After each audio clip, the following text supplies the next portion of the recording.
गुणातीतो अक्षरं ब्रह्म भगवान् पुरुषोत्तमः जनो जानन्निदं सत्यं मुच्यते भवबन्धनात्।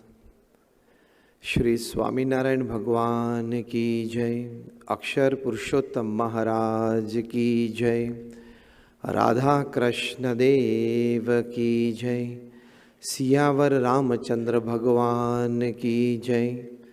प्रमुख स्वामी महाराज की जय। महंत स्वामी महाराज की जय। प्रमुख स्वामी महाराज शताब्दी महोत्सव की जय। भगवान स्वामीनारायण के चरणों में वंदन के साथ हमारे गुरुहरि परम पूज्य प्रमुख स्वामी महाराज जिनका जन्म शताब्दी महोत्सव मना रहे हैं, उनके चरणों में वंदन। हमारे प्रगट गुरुहरि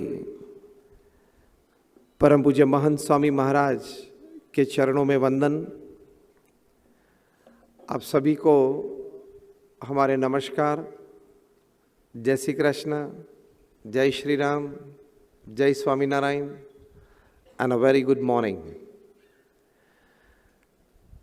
आज की बात का विषय है in the joy of others lies our own. These words actually belong to परम पूज्य प्रमुख स्वामी महाराज। वे अक्सर ये बात करते थे कि अन्य के सुख में हमारा सुख है, दूसरों की प्रगति में हमारी प्रगति है, अन्य के उत्कर्ष में हमारा उत्कर्ष है। और इसी जीवन सूत्र को लेकर के उन्होंने अपना पूरा जीवन जिया। हम उस जीवन के साक्षी हैं।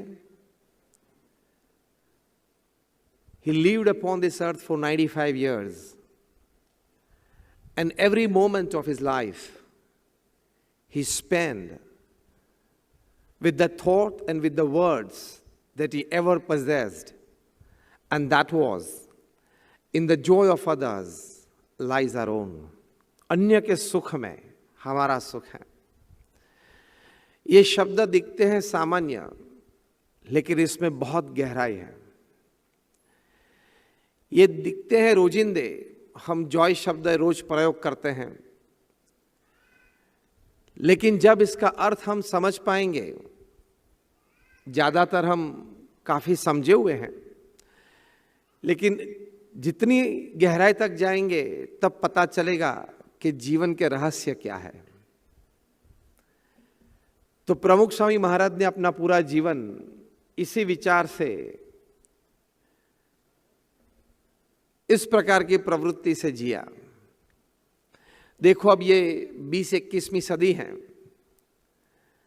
हमने काफी कुछ देखा है।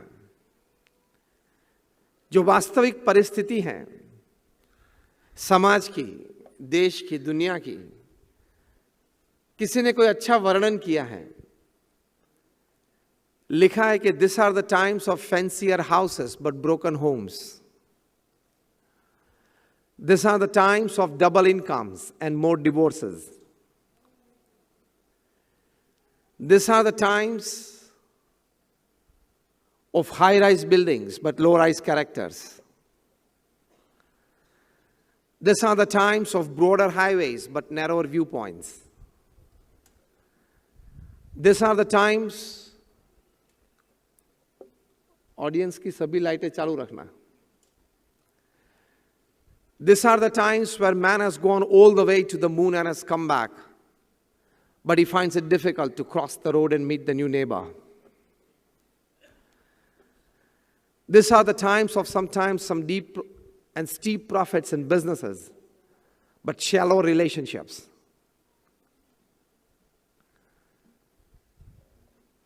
बहुत लंबी कहानी है, बहुत सारी चीजें इसमें लिखी हैं जो एक वास्तविकता का वर्णन है, लेकिन अंत में ये कहते हैं this are the times where we have much to show in the show window and nothing in the stock room. मतलब दिखाने के लिए हमारे पास बहुत सारी चीजें हैं, लेकिन मन में जो पवित्र विचार होना, शुभ संकल्प होना, बुद्धि में शुभ विचार होना, वो कम होते जा रहे हैं। वास्तविकता है। More wars have been fought after the creation of the United Nations in 1945 in the last 70 years than in the 200 years before that. देख लेना, ये एक हकीकत है। तो यूनाइटेड नेशंस बना था दूसरे विश्व युद्ध के बाद इसी मकसद से कि पृथ्वी पे युद्ध ना हो, लेकिन यूनाइटेड नेशंस के क्रिएशन के बाद पिछले 17-80 साल में जितने युद्ध हुए हैं, इतने युद्ध यूनाइटेड नेशंस के क्रिएशन से पहले 200 साल में नहीं हुए। तो are we living a real life in the joy of others की बात तो बहुत आगे की है। पहले एक अच्छा, एक सद्गुण युक्त, नैतिकता युक्त आध्यात्मिक जीवन हम जिए, वो बहुत जरूरी है। ये वास्तविक परिस्थिति है, उसमें बात तो हम सभी कोई करते हैं कि सुधरना है, परिवार को सुधारना है, समाज को सुधारना है, देश को सुधारना है। But we all know charity begins at home. Doctor APJ Abdul Kalam ने जो पुस्तक लिखा ट्रांसजेंडेंस, उनका 30वां और अंतिम पुस्तक सबटाइटल्ड है माय स्पिरिचुअल एक्सपीरियंसेस विद प्रमुख स्वामी महाराज। वे जब इस पुस्तक को अर्पण करने के लिए वहां सारंगपुर पधारे थे और अर्पण विधि के बाद वहां एक सभा लगी थी, उस सभा में उन्होंने एक बहुत अच्छी बात की थी। Out of all his experience and wisdom, doctor APJ Abdul Kalam said that the beauty of character gives harmony in the family. Harmonized families, they come together to make strong societies. Strong societies, they come together to bring law and order in the nation. And such law and order in the nations, they come together to make world peace. So विश्व शांति की हम बात करते हैं, लेकिन वो आपके चारित्र से शुरू होती है। आपके जीवन के पवित्रता से समाज शक्तिवान बनता है, आपके जीवन की पवित्रता से विश्व शांति की बात चलती है। So everything comes down to me, everything comes down to you. हमारा जीवन ठीक तो हमारा समाज और हमारी दुनिया ठीक। तो इन द जॉय ऑफ अदर्स जिसकी बात हम समझना चाहते हैं, उसमें प्रथम बात यह है कि हम अपने आप को पूर्ण तरीके से ठीक करें। एक पवित्र जीवन हम जिए, नैतिक जीवन हम जिए, हमारी जो जिम्मेदारियां हैं वो ठीक तरह से हम निभाएं।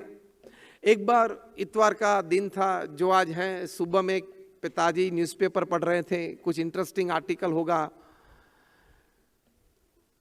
बड़े आनंद से पढ़ रहे थे। उसमें उनका छोटा लड़का 8 साल का दौड़ता हुआ है कि daddy you had promised me a bat, और 1 हफ्ता बीत गया, आप मुझे बैट नहीं ले दिया।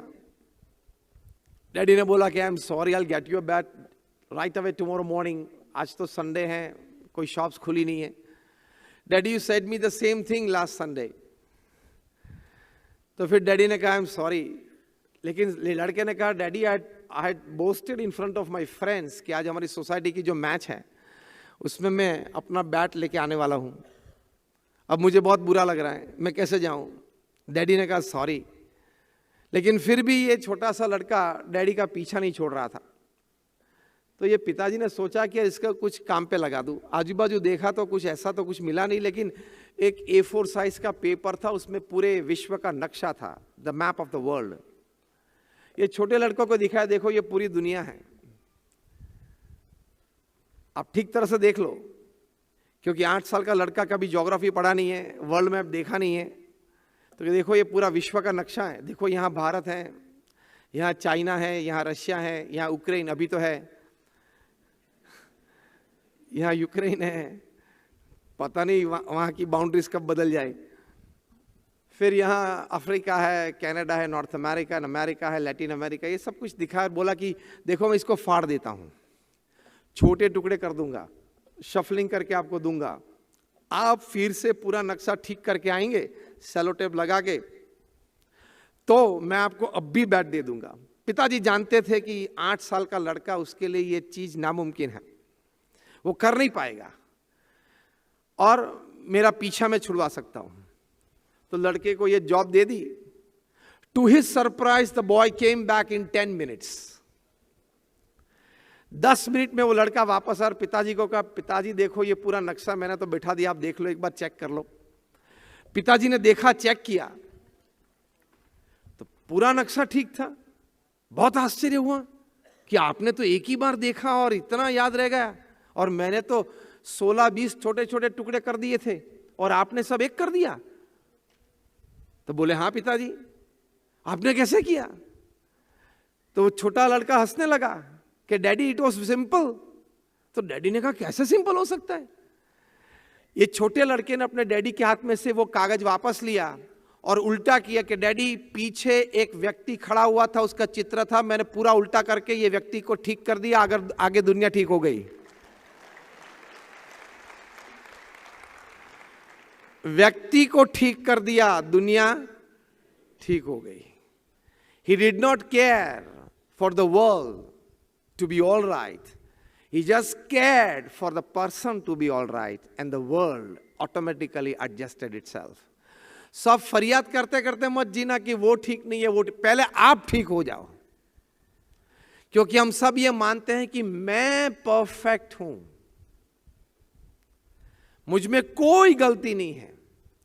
200 साल पहले हमारे गुणातीयन स्वामी ने यह बात लिखी कि सब कोई ये मानता है, सब कोई ये मानते हैं कि अगर मेरे विचार से मेरा परिवार चले तो सुखी हो सकता है। लेकिन भाई साहब, परिवार में सब कोई ये मानते हैं, समाज जीवन में भी सबको ये मानते हैं अगर मेरे विचार अनुसार पूरा समाज चले तो पूरा समाज ठीक हो सकता है। भाई साहब, समाज जीवन जीने वाले सभी को ये मानते हैं। तो हमें ठीक होना है, वो क्या है? हमारे सत्शास्त्र अनुसार हमारा जीवन बनना चाहिए। प्रमुख स्वामी महाराज को किसी ने पूछा था अहमदाबाद में कि स्वामी जी, जीवन के अंत में मृत्यु निश्चित है, तो जीवन जीने का हेतु क्या है? प्रमुख स्वामी महाराज ने अपने विशाल अनुभव से, अपने विजडम से एक बहुत सुंदर उत्तर दिया था। क्योंकि प्रमुख स्वामी महाराज जिनका जन्म शताब्दी महोत्सव मना रहे हैं, उन्होंने जीवन में जो कार्य किया, हम सभी जो यहां बैठे हैं, हम सभी जो यहां बैठे हैं, हमारा सभी का कार्य इकट्ठा करें तो भी प्रमुख स्वामी महाराज के 1% में नहीं आएगा। मैं आपको स्टैटिस्टिक्स बताता हूं। प्रमुख स्वामी महाराज ने 1300 समाज सेवा संस्था खड़ी की, सिंगल हैंडेडली, 1 मैन ऑर्गेनाइजेशन। कोई व्यक्ति आज पृथ्वी पे नहीं है जिन्होंने अकेले 1300 हॉस्पिटल्स, हॉस्टल्स, स्कूल्स, कॉलेजेस, संस्कार केंद्र, कम्युनिटी सेंटर्स, मंदिर और अक्षरधाम खड़े किए हो। पहले नागपुर में आपके सबसे बड़े बिल्डर डेवलपर, उनको पूछ लेना कि 1300 जमीन देखी है, पूछ लेना उनको। वो संपादन करके उस पे प्रोजेक्ट करना वो दूसरी बात है। हाँ, वो जमीन संपादन करके या मिल गई, उस पे प्रोजेक्ट करना वो दूसरी बात है। आपके सबसे बड़े बिल्डर को पूछ लेना। हम गए थे वहां हैदराबाद में, पूरे भारत के डेवलपर्स की मीट थी। मैंने एक ही प्रश्न पूछा कि जिन्होंने 1300 जमीन देखी है, इस भाव से कि शायद ये जमीन की कुछ तलाश करे, यार कुछ मिल जाए तो अच्छा, कुछ खरीद सकते हैं, तो यहां कुछ प्रोजेक्ट करना चाहेंगे, ऐसा विचार भी कभी कोई जमीन को देख के आया हो? ऐसी 1300 जमीन देखी है। अभी मैं पैर रखने की बात नहीं कर रहा हूं, 1300 जमीन पे पैर रखने की बात नहीं कर रहा हूं, वो आगे की बात आती है। 1300 जमीन इस भाव से अगर देखी हो, वो उंगली ऊंची करे। पूरे भारत के बड़े बड़े डेवलपर्स बैठे थे, किसी ने उंगली ऊंची नहीं की। प्रमुख स्वामी महाराज ने 1300 जमीन पे 1300 संस्थाएं खड़ी की, और आज 1300 संस्था सफलतापूर्वक समाज सेवा कर रही है। This is not an ordinary achievement. In a span of 45 years. और अगत्य की बात है, ये 1300 संस्थाएं उन्होंने खड़ी की। He started this after his age of 51। जब लोग रिटायरमेंट की सोचते हैं और रिटायरमेंट के विचार में आ जाते हैं, तभी तो उन्होंने अपना करियर चालू किया था। दुनिया के 60 देशों में 18,000 गांव और शहर में वे व्यक्तिगत गए हैं। कोई पॉलिटिशियन हो, समाज सेवक हो, पब्लिक लाइफ जी रहा हो, उनको पूछना कि 1800 गांव में, शहर में जाना वो क्या होता है, और वहां घूमने के लिए नहीं, साइट सीइंग के लिए नहीं, वहां जाके फिर घर घर पधरामनी होती है, लोगों के उत्कर्ष के लिए, समाज के उत्कर्ष के लिए प्रवृत्तियां, सत्संग होता है। 3.5 लाख घर में वे व्यक्तिगत गए हैं। आपके घर में लड़के या लड़की की शादी और 2-15 घर ऐसे होते हैं जहां आपको व्यक्तिगत जाना होता है निमंत्रण के लिए। ऐसे बड़े घर होते हैं, तभी शाम को आपको पता चलता है कि एक दिन में 10 घर गए तो क्या होता है। प्रमुख स्वामी महाराज 3.5 लाख घर में गए, वहां उनके साथ बैठे, बच्चों के शिक्षण के बारे में, संस्कार के बारे में, संस्कृति के बारे में बातें चीतें की और प्रेरणा दी। हजारों लोगों, लाखों लोगों को व्यसन मुक्त किया। लोग उनको पत्र लिखते थे, कोई व्यक्तिगत प्रश्न हो, पारिवारिक प्रश्न हो, सामाजिक प्रश्न हो, ऐसे 7.5 लाख पत्र उन्होंने पढ़े हैं और लिखित उत्तर दिए हैं। 7.5 lakh letters answered in a span of 45 years at an unbelievable average of reading and answering more than 70 letters a day without a Sunday for 45 years. कल सोमवार है, आप ऑफिस जाएंगे, सुबह में आपने अपना ऑफिस मेल खोला और सुबह में आपके पास अगर मेल में 20-25 इंक्वायरी हो या कुछ मेल हो और आपको ये 20-25 के जवाब लंच के पहले, मतलब फर्स्ट हाफ में देने होते हैं, तो क्या होता है आपका? प्रमुख स्वामी महाराज ने इतने भ्रमण के बीच रोज के 70 पत्रों के उत्तर लिखे, और सिर्फ आशीर्वाद नहीं, निर्णयात्मक। स्वामी जी मैं नौकरी छोड़ के धंधा शुरू करूं, ये मेरे पास अपॉर्चुनिटीज हैं, तो यस और नो प्रमुख स्वामी महाराज करते थे। लड़के लड़की की शादी यहां देख रखी है, मतलब देख रखा है, कुछ शादी के बारे में सोच रहे हैं, हमें ये ठीक लग रहा है, ये पॉजिटिव्स, ये नेगेटिव्स है, करे ना करे। हमें कोई संत को दीक्षा लेनी है तो स्वामी जी को पत्र लिखते कि हमारे ये विचार है, यस और नो वे करते हैं। और आज समाज में एक भी व्यक्ति आपको नहीं मिलेगा कि मेरे प्रश्न के लिए मैंने प्रमुख स्वामी महाराज को कुछ बात पूछी थी टेलीफोन से या पत्र से या व्यक्तिगत मुलाकात में, उन्होंने मुझे ये उत्तर दिया था, ये समाधान दिया था और उस समाधान के मुताबिक मैं चला, आज मैं दुखी हूं। एक भी व्यक्ति नहीं मिलेगा। He personally met 4 million people, 40 lakh लोगों को उन्होंने व्यक्तिगत मुलाकात दी, और हमारे जैसे 1200 को संत दीक्षा दी। बहुत कम आध्यात्मिक पुरुष पृथ्वी पे हैं जिन्होंने 1200 युवाओं को दीक्षा दी है, और हम जो 1200 हैं उसमें से 750 से ज्यादा graduates, post graduates, chartered accountants, doctors और इंजीनियर्स हैं। इनमें से 150 से भी ज्यादा born American and British citizen हैं।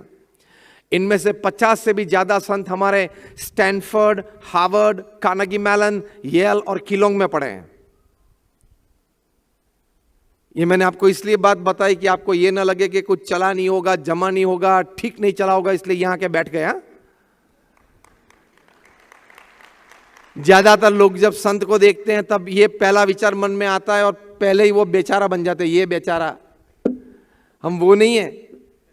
हम जिस संस्था से आते हैं, BAPS is one of the largest NGOs of the world with a permanent seat in the United Nations. United Nations में हमारी एक परमानेंट सीट है एज एन NGO। ये बहुत बड़ी संस्था है। आप सभी ने अक्षरधाम देखा होगा दिल्ली में। Just raise your hands if you have been there. आप सभी ने देखा है। गांधीनगर में एक ऐसा अक्षरधाम है। जो दिल्ली में आपने अक्षरधाम देखा, पूरा परिसर संकुल देखा होगा, इससे 2.5 गुना बड़ा अमेरिका में न्यू जर्सी में बन रहा है, और 2024 में महंत स्वामी महाराज हमारे गुरु उद्घाटित करेंगे। ऐसा ही अक्षरधाम तुल्य कैंपस, एक आपने अभी वीडियो देखी ये समारंभ के पूर्व, वहां अबू धाबी में ये मंदिर बन रहा है। First time in the history of the world, first time कि मिडल ईस्ट में एक ऐसा बड़ा परंपरागत कन्वेंशनल हिंदू मंदिर बन रहा है, और वो भी अबू धाबी के राजा his royal highness Sheikh Zayed ने BAPS हमारी संस्था की प्रवृत्ति को देखकर एनालिसिस करके दुबई अबू धाबी हाईवे पे शेख जैयद एक्सप्रेस हाईवे पे 27 एकड़ जमीन गिफ्ट में डोनेशन में दी और वहां यह मंदिर हो रहा है और 2024 फरवरी में वो उद्घाटित होगा। ऐसा ही बड़ा अक्षरधाम जोहानसबर्ग में साउथ अफ्रीका में बन रहा है। ऐसा ही बड़ा अक्षरधाम सिडनी में ऑस्ट्रेलिया में बन रहा है। हम 160 से ज्यादा प्रकार की प्रवृत्तियां करते हैं, social, cultural, educational, medical, environmental. इसके लिए नेशनल इंटरनेशनल अवार्ड्स बहुत मिले हैं। हमारे पास 55,000 का वॉलंटियर फोर्स है। इनमें से 25,000 हमारे वॉलंटियर्स ने 1 महीने के लिए, 2 महीने के लिए और 3 महीने के लिए छुट्टी लेके यहां जो 1 महीने का उत्सव अहमदाबाद में होने वाला है 15 दिसंबर से 13 जनवरी तक, वहां वे सेवा करेंगे। तो ये मैंने आपको थोड़ा बैकग्राउंड प्रमुख स्वामी महाराज का इसलिए कहा कि उनके पास जो अनुभव था, उनके पास जो विजडम था, उनको जनसंपर्क का जो अनुभव था, उनको समाज जीवन का जो अनुभव था, वे एक आध्यात्मिक पुरुष थे तो अध्यात्म का जो अनुभव था वो आपसे शेयर करना है। आप क्रिकेट खेलते हो, बैटिंग करते हो और विराट कोहली या रोहित शर्मा आपको एक टिप दे दे तो वो अमूल्य हो जाती है कि नहीं? यस और नो? उसी तरह की ये बात है। जीवन जीने के लिए प्रमुख स्वामी महाराज का एक छोटा सा विचार, एक छोटी सी प्रेरणा भी हमारे लिए वो मैप की तरह हमारी दुनिया ठीक कर सकती है। तो प्रमुख स्वामी महाराज को यह प्रश्न पूछा कि जीवन के अंत में मृत्यु निश्चित है, तो वो जीवन जीने का हेतु क्या है? प्रमुख स्वामी महाराज ने 5 बातें बताई। प्रथम बात बताई हमारी सांसारिक जिम्मेदारियां बराबर निभाना। दूसरी बात बताई सत्शास्त्र अनुसार पवित्र जीवन जीना और नैतिक, पूर्ण नैतिकता से हमारा कार्य करना। तीसरी बात बताई अन्य को मदद रूप होना। चौथी बात बताई कि भगवान के प्रति श्रद्धा और भक्ति दृढ़ करना। और 5वीं बात बताई हमारे आत्मा का कल्याण करना। यह जीवन जीने का हेतु है। यह बात प्रमुख स्वामी महाराज ने बताई। इस अनुसार आप जिए तो you will be in joy, you will give joy to others. इसलिए एक प्रथम बात, अब हम विषय के प्रैक्टिकलिटी पर आते हैं।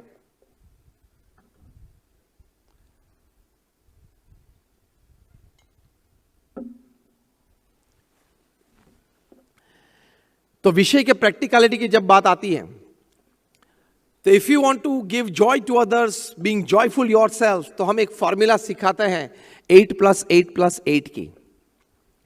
आपके पास 24 घंटे हैं दिन के। You must well distribute it into 8+8+8 system. वो क्या है? First 8 hours, your honest, ethical hard work in whichever profession you are.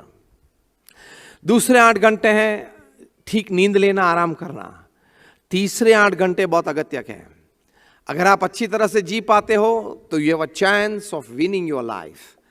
And if you can't live it well, you stand a good chance of losing your life.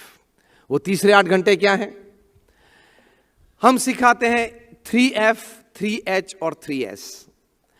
3F है वो family, friends, faith. 3H है health, hygiene, hobby. 3S है soul, service and smile. ये 9 departments में आपके तीसरे 8 घंटे बीतने चाहिए। तो it is a well lived life where you give joy to others and where you have joy in your life. आप मेरे साथ रिपीट करना जो मैं बोलूं। 3F, family, friends, faith. 3H, health, hygiene, hobby. 3S, soul, service, smile.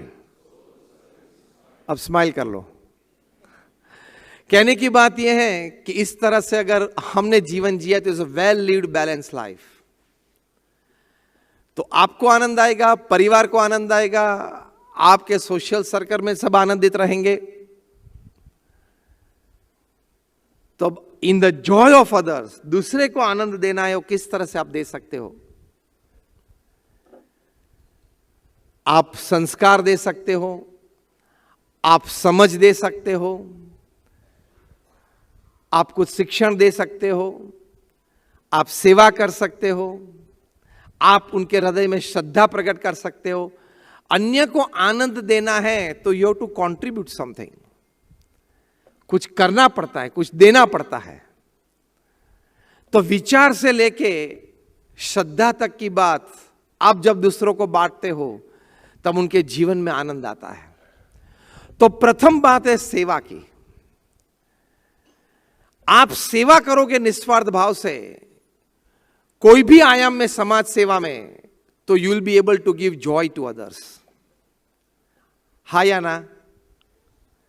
आप medical क्षेत्र में, ऑर्फनेज में, ओल्ड एज होम में, कोई एकेडमिक इंस्टीट्यूशन में निस्वार्थ भाव से सेवा करोगे तो आप दूसरों को आनंद दे पाओगे। ये परंपराएं, हजारों ने इस प्रकार का जीवन जिया है, हमें भी कुछ करना चाहिए।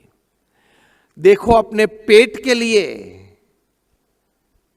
अपने परिवार के लिए ही पूरा जीवन बिता दे, वो पशु जीवन है।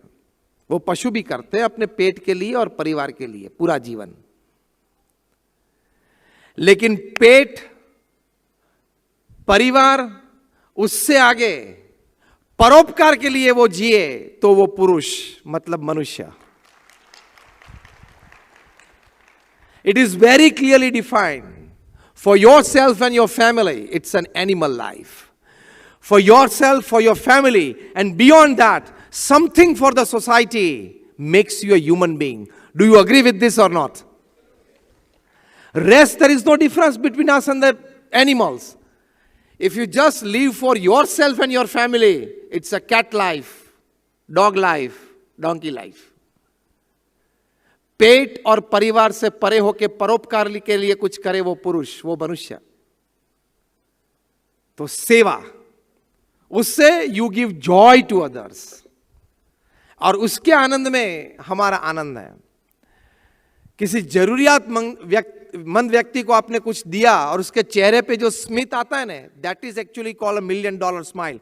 कैमरा के सामने अच्छी स्माइल दी, उसको $1 million नहीं बोलते। हाँ, हम लोग तो कैमरा के सामने अच्छी एक स्माइल दे दी और फिर हमें अच्छी लगती है हमारे मित्र की smile, oh my God it's $1 million smile. वो $1 million नहीं है। क्यों?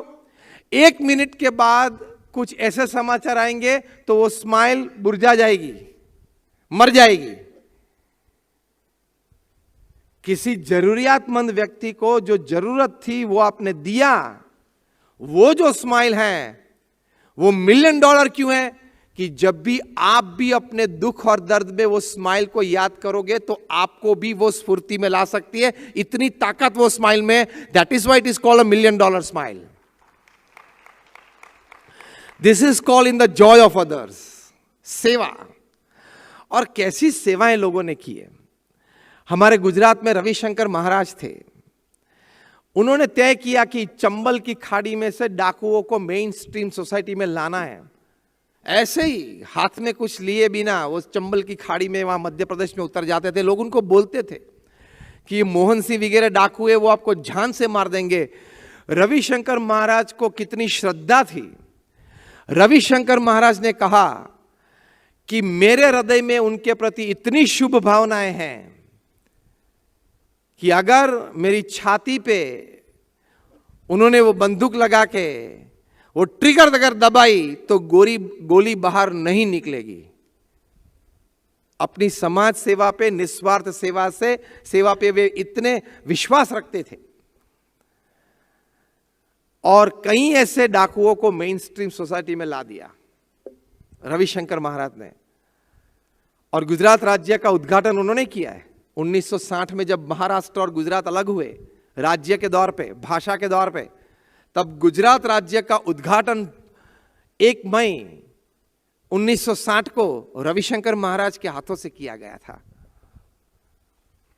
ऐसी सेवा में लोगों ने अपने आप को जोड़ दिया है, वे अमर हो गए, हमेशा के लिए प्रेरणादायी हो गए। भारत के सभी प्रांतों में ऐसे सेवक हमने देखे हैं।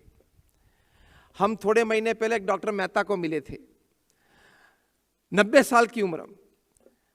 बात कर रहे थे उनसे, पता चला कि वे डॉक्टर दोषी के साथ रहे थे। डॉक्टर दोषी जिन्होंने अपने जीवन में 3 लाख कैटरेक्ट ऑपरेशंस फ्री किए हैं। कितना इन the joy of others lies our Joy, ये बात कितनी समझे होंगे। ये 3 लाख कैटरेक्ट ऑपरेशंस फ्री किए थे डॉक्टर दोषी ने। और हमने प्रमुख स्वामी महाराज ने जो स्वामीनारायण अक्षरधाम गांधीनगर में उद्घाटित किया 1992 की साल में, तब उद्घाटन समारोह में प्रथम दिन मुख्य मंच से प्रमुख स्वामी महाराज ने डॉक्टर दोषी का सम्मान किया था। तो पता चला कि डॉक्टर दोषी के साथ रहे थे, तो मैंने उनको बड़े विनम्रता से पूछा कि मुझे आपके साथ 15 मिनट बैठना है, आपको जब भी समय हो। तो कहा स्वामी जी मैं तो अब पूर्ण तरीके से रिटायर्ड हूँ, 90 साल की उम्र है, मेरे तो पास टाइम ही टाइम है, वहीं बैठे हम। मैंने उनको कहा कि डॉक्टर दोषी के बारे में कुछ बात बताएं। उन्होंने जब बातें बताई, in the joy of others lies our own, क्या ये बात समझे होंगे ये लोग। मैंने पूछा, पहला प्रश्न उनको कि 3 लाख कैटरेक्ट ऑपरेशंस किए, फंड कहां से लाते थे। उन्होंने आश्चर्य की बात बताई कि स्वामी फंड के लिए कभी चिंता नहीं हुई। मैंने बोला कैसे।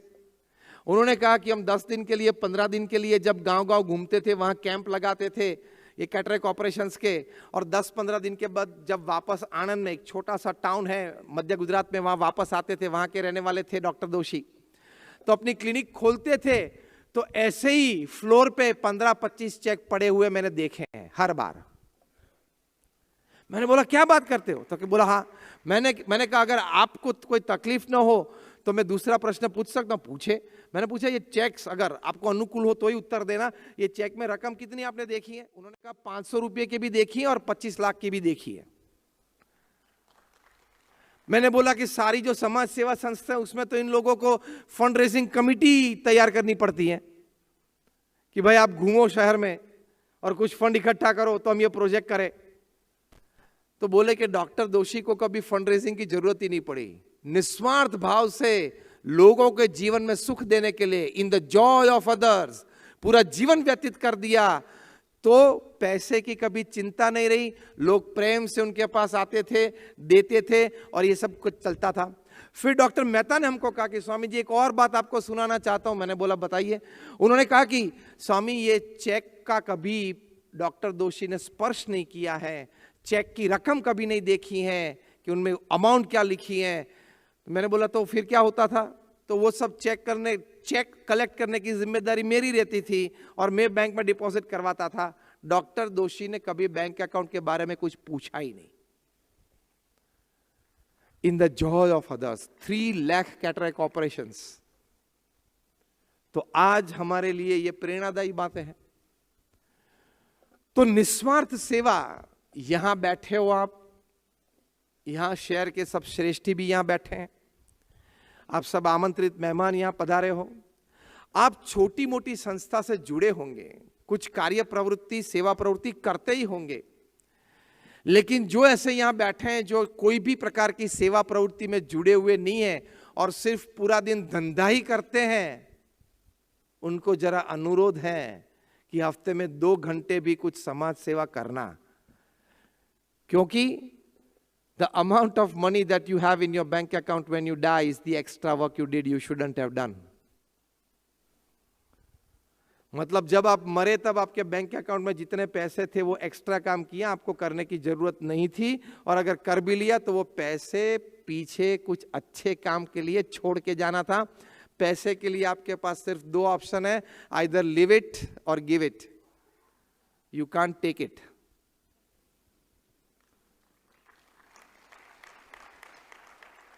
पैसे के लिए you have only 2 options, either live it or give it when you die, you can't take it.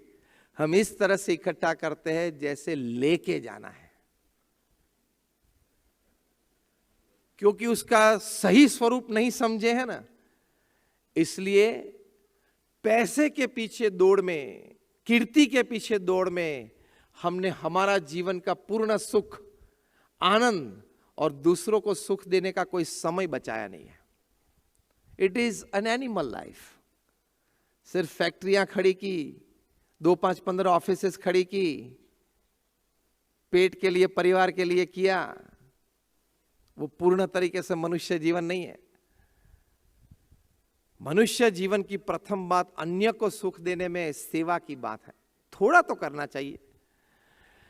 हम सभी यहां बैठे हैं, भगवान ने आम मनुष्य से हमको कुछ ज्यादा दिया है, हा या ना? यस और नो? आम मनुष्य से हमें कुछ ज्यादा दिया है। तो जो ज्यादा दिया है उनमें से 2%, 5% आप समाज सेवा के लिए उपयोग नहीं कर सकते।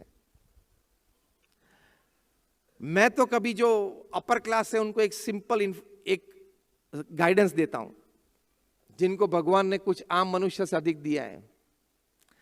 आप सिर्फ अपने एंटरटेनमेंट और मौज शौक के लिए जितने पैसे खर्चते हो ना, इतना पैसे समाज सेवा में भी खरीदना, 2 बैलेंस कर देना, तो आपको मौज शौक की छुट्टी है।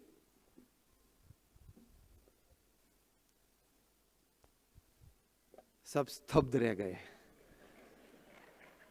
ये तो बड़ा इक्वेशन स्वामी आपने दे दिया। मैं परिवार के साथ अभी समर वैकेशन में वहां शिमला गया था और 1.5 लाख का खर्चा हुआ। उसका मतलब यहां नागपुर में आके 1.5 लाख का चेक कोई समाज सेवा संस्था में दे दूं क्या?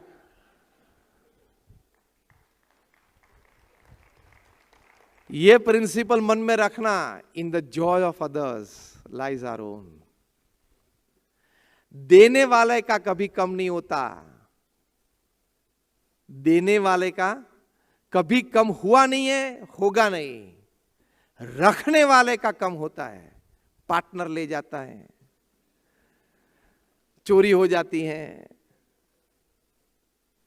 देने वाले का कभी कम नहीं हुआ, क्योंकि भगवान की इच्छा है कि जो कमजोर वर्ग हैं, जो कम नसीब वर्ग हैं, उनके लिए जिस वर्ग को मैंने थोड़ा ज्यादा दिया है वो उसका उपयोग करे। यह शास्त्र का अभिप्राय है, भगवान की इच्छा है। सी, only and only you can be happy if you live in congruence and accordance to the laws of nature and God. आप ये मानेंगे कि मैं अपने विचार से सुखी हो जाऊंगा, I will get full joy. It's wrong. Only if you are in streamlined position with nature and God and the great thoughts, behavioral patterns and attitudes taught by the great seers and sages of India, you can be happy. अपने मन से आप कभी नहीं सुखी हो पाओगे। भगवान और हमारे सत्य शास्त्र में जो सिद्धांत बताए हैं उसी मार्ग पे चलते हुए आप सुखी हो सकते हो, अपने मन के मुताबिक नहीं। तो ये देने की भावना है। प्रमुख स्वामी महाराज ने समाज को कितना दिया। ये 1300 हॉस्पिटल, हॉस्टल, स्कूल, कॉलेजेस खड़ी करना और चैरिटी बेस पे चलाना वो कोई सामान्य बात थोड़ी है। आप 1-2 संस्था चलाते होंगे, पता चलता होगा कि शाम कैसे गिरती है। तो इतना किया समाज के लिए। दूसरी बात है, in the joy of others, समझदारी लोगों को अच्छी देना। वो क्या है? आप समझ लो कोई नशा नहीं करते हो, लेकिन आपकी जिम्मेदारी है कि आपके परिवार में किसी को नशा का बंधन हो तो उसको समझा के नशा छुड़वाना, वो आपकी एक परिवार जन के रूप में बड़ी रिस्पॉन्सिबिलिटी है। तो दूसरी बात इन द जॉय ऑफ अदर्स में यह बात आती है कि आप अच्छी समझदारी लोगों को दे। Spreading good thoughts, teaching good behaviours, teaching better attitudes in life is a very big social service. आप ये मानते हो? ये बड़ी समाज सेवा है। तो अच्छी समझदारी लोगों को देना, अच्छी समझदारी से अच्छे नागरिक तैयार होते हैं। स्टीव जॉब्स का नाम हम सभी ने सुना है, जिन्होंने एप्पल कंपनी के सीईओ थे, चेयरमैन थे, और आईफोन दिया, आईपैड दिया, आईपॉड दिया, सब कुछ दिया। He revolutionised the world. At the age of 56, he passed away due to cancer. उनके मित्र एंडरसन और निक बिल्टन ने उनका जीवन चरित्र लिखा है। जीवन चरित्र का नाम स्टीव जॉब्स है क्योंकि वही प्रसिद्ध नाम था, ब्रांड नेम था। इस पुस्तक में उन्होंने बातें लिखी हैं। स्टीव जॉब्स आईफोन जिन्होंने दिया, और जब भी आप आईफोन की बात करते हो तब 1 सेकंड में पृथ्वी पे 13 आईफोन बिकते हैं। हमने ये आईफोन की बात शुरुआत की, 40-50 सेकंड हो गई, 400-500 आईफोन बिक गए। और एप्पल कंपनी की रेवेन्यू, सॉरी एप्पल कंपनी की market capitalization M cap $3 trillion की है, $3 trillion, which is more than 160 countries individually of the world. दुनिया के 160 देशों के जीडीपी से ज्यादा एप्पल का रेवेन्यू है, इतनी बड़ी कंपनी है। एप्पल का सीईओ एक चेक पे साइन करे ना, अभी उनका सीईओ टिम कुक। अब मैं एक वास्तविकता बताता हूं ताकि आप सबको अच्छी तरह से वो समझ में आए। एप्पल कंपनी के सीईओ टिम कुक एक चेक पे साइन करे तो हम जितने यहां बैठे हैं ना, सभी के घर, फार्म हाउस और धंधा, ऑफिस, फैक्ट्री सब खरीद सकता है वो। हम जितने यहां बैठे हैं ना, उन सभी के घर, factory, office, farm house, properties, bank balances, सभी कुछ खरीद सकता है एक ही चेक में। इतनी ताकत एप्पल कंपनी की है।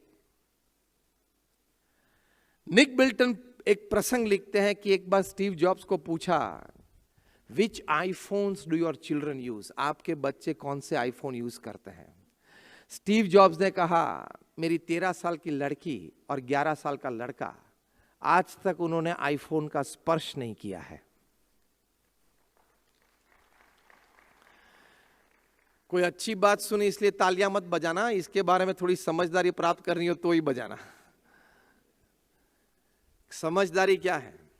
निक बिल्टन ने पूछा। निक बिल्टन न्यूयॉर्क टाइम्स के सब एडिटर हुआ करते थे, मतलब एक प्रतिष्ठित व्यक्ति थे। निक बिल्टन ने जब यह प्रश्न पूछा तब स्टीव जॉब्स ने कहा कि निक, दोनों मित्र थे बचपन के, फर्स्ट नेम से एक दूसरे को बुलाते थे। स्टीव जॉब्स ने कहा, निक देख, मैं और मेरे धर्म पत्नी अपने बच्चों के साथ शांति से बैठे और दोनों को कहा कि आपको आईफोन चाहिए तो ये रहे आपके आईफोन, लेकिन आप अभी मैच्योर नहीं हो। लड़की की उम्र 13 साल की है, लड़के की 11 साल की है, अभी आप में फुल मैच्योरिटी नहीं है, तो आप इस गैजेट का पूर्ण उपयोग जानते नहीं हो। और दूसरी बात, इस गैजेट में आपके जीवन बिगाड़ने की कितनी ताकत है वो मुझे पता है, क्योंकि मैंने उस ताकत को उसमें रखी है। ये नेट ऑन फोन आपका जीवन बिगाड़ सकता है। अभी आपकी पढ़ने की आयु है, आप अच्छी तरह से पढ़ाई करें, अपने माइंड को मैच्योर करें, इंफॉर्मेशन, नॉलेज और विजडम से आप अपने माइंड और जीवन को भर दें। फिर आपकी आयु मैच्योर होगी तो आपको ये आईफोन देंगे। आप ऐसी पढ़ाई करें, ऐसा अपना जीवन बनाएं कि आपको अपने बर्थडे के दिन ऐसे आईफोन 10-10, 15-15 ऐसे ही बर्थडे गिफ्ट में मिल जाए। इतनी ताकत आप अपनी बनाएं। ऐसी समझदारी स्टीव जॉब्स और उनके धर्मपत्नी ने बच्चों को दी। बच्चों ने यह स्वीकार कर लिया। स्टीव जॉब्स के दोनों लड़के और लड़की 18 साल के हुए तब तक सामान्य फोन, स्मार्टफोन नहीं, सिर्फ मैसेज आता जाता था, फोन आता जाता था, वही उपयोग किया। इसको बोलते हैं समझदारी, और इससे you give joy to others and you become joyful in life. दोनों बच्चों को इस प्रकार से तैयार किया। और आप तो अपने लड़के या लड़की 15 साल के होते और आईफोन देते हो और बोलते हो I gifted an iPhone to my daughter, to my son because they turn 15। आप भी मूर्ख, वो तो छोटा लड़का है, वो तो ठीक है, आप मूर्ख हो। ये समझदारी देना जरूरी है। कितने साइबर क्राइम्स हो रहे हैं, कितनी तकलीफें हो रही हैं, और ये चैटिंग पे चढ़ जाते हैं और चैटिंग के बाद उनका जीवन बिगड़ता है। You have not given joy to them. समझ लो, मैं गैजेट्स के विरुद्ध में नहीं हूं। जब बच्चे को जरूर है, आपके जरूर है गैजेट्स देना, आईफोन भी देना, पीसी भी देना, आईपैड भी देना, कम्युनिकेशन के लिए इंपॉर्टेंट है। टेक्नोलॉजी का भरपूर उपयोग करना जीवन में। टेक्नोलॉजी इसी के लिए है कि हम उसका भरपूर उपयोग करके जीवन को उन्नत बनाएं, हमारे व्यापार और व्यवहार को उन्नत बनाएं। लेकिन प्रमुख स्वामी महाराज को न्यूयॉर्क एयरपोर्ट पे एक पत्रकार ने पूछा था कि ये टेक्नोलॉजी, इंटरनेट, ये गैजेट्स हैं, वो आशीर्वाद हैं या अभिशाप है। प्रमुख स्वामी महाराज ने अपने अनुभव से सीधा उत्तर दिया था, विवेक पूर्ण उपयोग करे तो आशीर्वाद है, विवेक चूक गए तो अभिशाप है। तो ये विवेक सिखाना, it is called in the joy of others. समझदारी से विवेक सिखाना, तो आप उनको एक उन्नत जीवन दे पाओगे। कितने टीनेजर्स और यंगस्टर्स रोज सुसाइड करते हैं भारत में और पूरे विश्व में, क्यों? यही गैजेट्स की वजह से कुछ जीवन में बड़ी गलती हो गई और अपना जीवन बिगाड़ देते हैं। अभी तो आप चैटिंग करते हो तो आपको लगता है कि सामने वाली व्यक्ति बहुत प्यारी है, और अभी तो वो लोग नाम भी छिपाते हैं, जेंडर भी छिपाते हैं। अभी तो आधार कार्ड लिंक होगा तब पता चलेगा कि मैं जिसको पिंकी मानता था वो तो रगा है। वो जब आधार कार्ड लिंक होगा तब पता चलेगा। अभी दिल्ली में 2 लोग ने सोशल नेटवर्किंग साइट पे चैटिंग चालू किया और एक दूसरे के साथ प्रेम हुआ। फिर चैटिंग ज्यादा चला तो फिर मिलने की तो जरूरत पड़ती है, तो दोनों एक जगह पे मिलने की नक्की किया। मिलने की बात आई, नक्की करके वहां पहुंचे तो पता चला दोनों पति पत्नी थे। वहीं डिवोर्स हो गया। ये गैजेट की भयंकरता की मैं बात कर रहा हूं। अभी अहमदाबाद में 2 लोगों ने सोशल नेटवर्किंग साइट पे चैटिंग चालू किया, मिल गए साइट पे और बातें चालू की। उसमें से अफेयर चालू हुआ, एक दूसरे को योग्य अयोग्य फोटोज भेजे, फिर मिलने का नक्की किया। मिले तब पता चला सगे भाई बहन थे।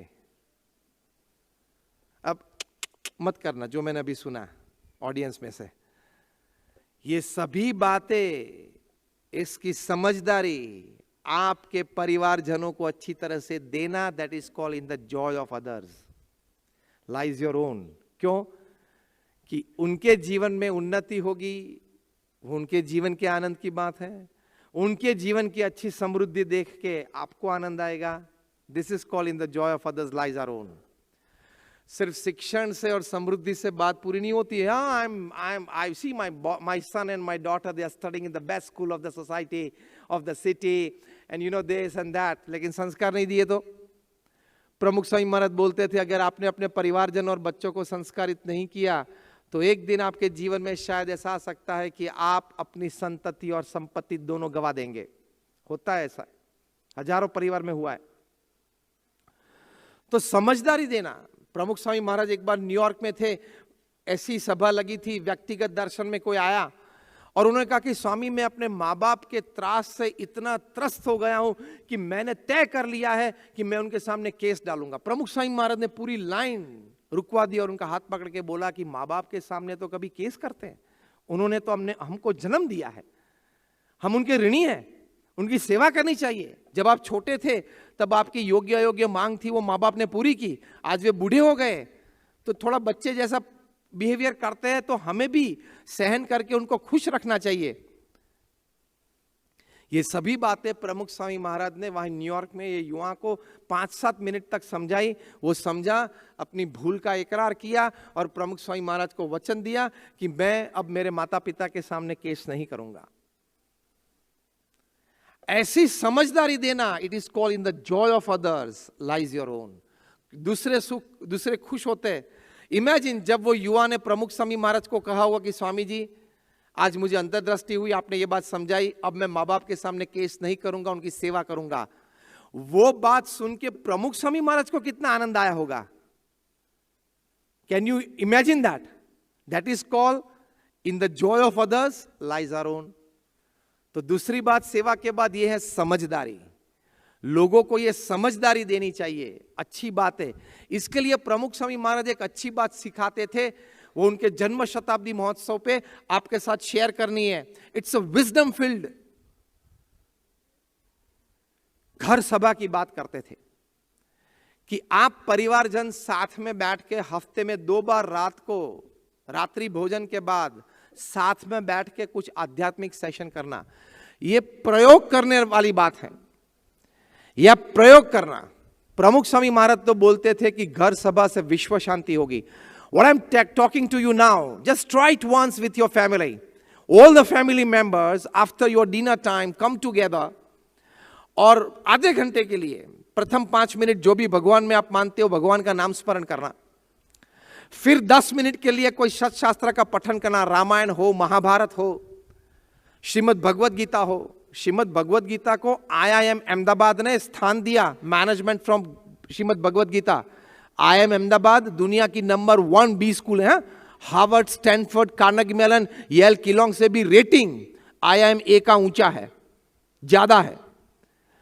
और गुजरात में तो तय कर लिया है कि 6th स्टैंडर्ड से आगे as a subject Shrimad Bhagavad Gita पढ़ाई जाएगी, एक धर्म पुस्तक के रूप में नहीं, जीवन जीने की शैली। ये इन द जॉय ऑफ अदर्स की बात आती है। तो घर सभा में आप 10 मिनट पुस्तक पढ़ना। ये रामायण और महाभारत जो एपिक्स हैं, मैं आपको एक बात दावे के साथ कह सकता हूं, आप ध्यान से सुनना। आज रात को जब आप शांति से घर में बैठे हो, एक take a piece of paper, एक पेन ले लेना, आपके जीवन का कोई भी प्रसंग आप चुन लेना, पॉजिटिव या नेगेटिव जो भी बना हो, वो प्रसंग रामायण या महाभारत में बना ही होगा। देख लेना, इतनी डेप्थ है ये एपिक्स में। और उस वक्त के कैरेक्टर ने उन्होंने क्या किया, क्या कहा, वो सीधा सोशल काउंसलिंग आपको मिल जाएगा। और किसी के पास काउंसलिंग की जरूरत नहीं पड़ेगी और कोई विचार करने की जरूरत नहीं पड़ेगी। घर में अगर कोई प्रश्न है, कोई झगड़ा चल रहा है, तो आपको इतना तो पता चलेगा कि मेरा रोल इसमें क्या है, दशरथ का है, राम का है, कैकेयी का है या मंथरा का है, इतना तो पता चलेगा। और अंग्रेजी में एक कहावत है, if you know your role in the problem is half solved. If you know your role in the problem, कोई प्रॉब्लम में, प्रश्न में आपका रोल क्या है, पॉजिटिव है या नेगेटिव है, इतना पता चले तो भी प्रॉब्लम हाफ सॉल्व्ड है। तो प्रमुख स्वामी महाराज कहते थे कि ये 10 मिनट के लिए आपको ऐसे धर्म ग्रंथ का पठन करना, फिर 5 मिनट आप ले करना, शेयर करना, किसको क्या बात अच्छी लगी। Let your children talk about it. ये अस्मिता की बात है। This will give joy in his life. Why? He will hear the great stories of the great characters of cultural India and he will learn from it. ये राम का चरित्र पढ़ेगा तो उसको पता तो चलेगा कि माता पिता की आज्ञा का पालन करना चाहिए। श्रवण का कैरेक्टर पढ़ेगा तो पता तो चलेगा कि माँ बाप की सेवा करनी चाहिए। तो कभी आप जब बूढ़े होंगे, आपके पैर दुखते होंगे, तो वो पैर दबाएगा, वरना गला तो है ही, दबा देगा वो। Thousands and thousands of cases in the family courts in India are between father and son. ये गला दबा दिया, और क्या। तो समझदारी परिवारजन को और मित्रजन को अच्छी तरह से देना, जीवन जीने की शैली अच्छी तरह से सिखाना। फिर प्रमुख स्वामी महाराज कहते थे कि अंत में 5-7 मिनट जो भी दिन के प्रसंग शेयर करने योग्य है वो शेयर कर लेना। इसको घर सभा बोलते थे। इससे आध्यात्मिक संस्कार हमारे परिवार में आते हैं। स्टीव जॉब्स के जीवन चरित्र में निक बिल्टन ने लिखा है कि रोज शाम को डिनर के बाद पूरा परिवार डाइनिंग टेबल पे ही आधा घंटा बैठता था और आनंद से सब बातें करते थे। उसमें हिस्ट्री की बातें होती थी, स्पिरिचुअलिटी की बातें होती थी। जब हमारे गुरुहरि परम पूज्य महंत स्वामी महाराज, जो हमारे वर्तमान गुरुहरि हैं, वे 2017 में अमेरिका में गए थे, तब वॉशिंगटन डीसी में एक्स प्रेसिडेंट बैरक ओबामा ने उनको निमंत्रण दिया था कि आप मेरे ऑफिस में पधारें।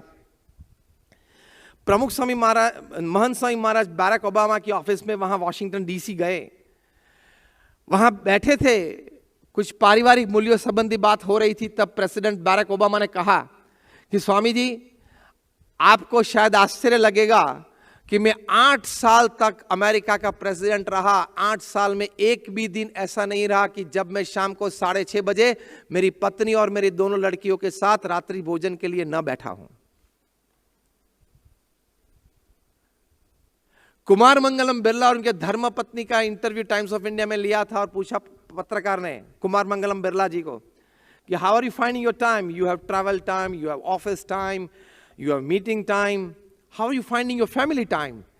तब कुमार मंगलम बिरला के धर्मपत्नी ने कहा कि इसका उत्तर मैं देना चाहूंगी। उन्होंने कहा कि हमारे बिरला परिवार में कस्टम है कि रात को जब 8 बजते हैं तब सभी अपना मोबाइल फोन मातृश्री को डिपॉजिट कर देते हैं। Even Kumar Mangalam Birla does it.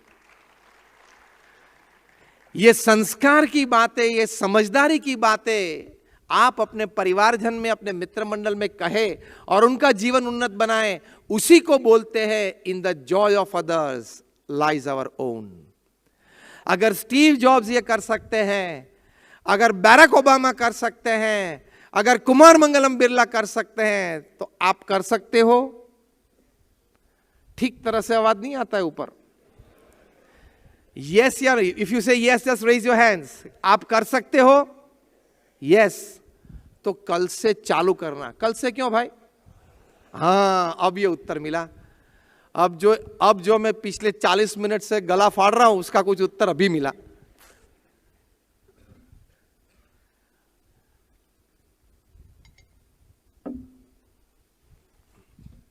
If you decide you can. तो दूसरी बात आती है समझदारी से इन द जॉय ऑफ अदर्स। तीसरी बात आती है अन्य को भगवान के प्रति श्रद्धा दृढ़ करवाना। वो उसके जीवन के लिए भी आनंद की बात हो जाएगी, चिरंतन सुख की बात हो जाएगी, आपके जीवन के लिए भी हो जाएगी। वो कैसे? देखो, मैं बड़ी बड़ी बात करना नहीं चाहता हूं स्वर्ग की और भगवान के धाम की। Let us talk practical. आपको भगवान के नाम स्मरण से लाभ क्या होता है? मंदिर दर्शन से लाभ क्या होता है?